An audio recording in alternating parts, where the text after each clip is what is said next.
Hey, this is the summer of 2018, and it's question paper 11. Let's see, I think we're doing question paper 11, and here's question 25.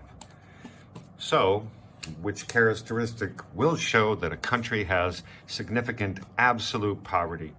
And you know absolute poverty is when you don't have enough money or resources to pay for basic needs like food, like drinkable water, drinking water, food, of course, clothes, sewage, like a toilet.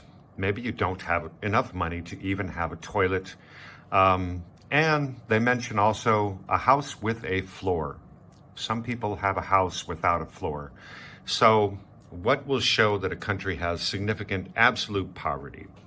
Let's see, less than average income. It says, A says a majority of the population will have less than average income. Well, as it turns out, often a majority of the population has less than the average income, because the average income includes all the regular wage earners, plus some people who make very, very high wages or very high profits. So in most countries, a majority of the population has less than average income. The answer is not A. B says basic living needs are not met. And that's the answer, right? Significant absolute poverty when basic living needs are not met. Food, clean water, clothes. The answer is B. C says most people do not have mobile phones. If in a country most people do not have mobile phones, that means these people are relatively poor. But absolute poverty does not consider whether or not you have a mobile phone. So not C. D says there's a high number of people living in rural areas. Well, that's a characteristic of some countries. That doesn't mean that most live in absolute poverty. So answer for 25 is B. That's a definition. How about 26? 26 says, the government of a developing country allows a multinational mining company to mine minerals in order to improve the standard of living of the local people, and that will probably improve their standard of living. Which action by the multinational company will not lead to an improvement in the standard of living? Let's see, building roads to assist transport. That's good, right? That's good. That will help improve the standard of living. B, exporting mineral ore. Well, long term, is it sustainable? Not sure, but it's a mining company and they mine minerals.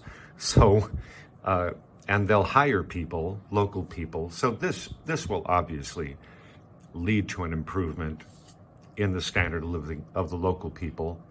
C says providing skills training. That's also good. And D says returning profits overseas. But that does not benefit the local economy, right?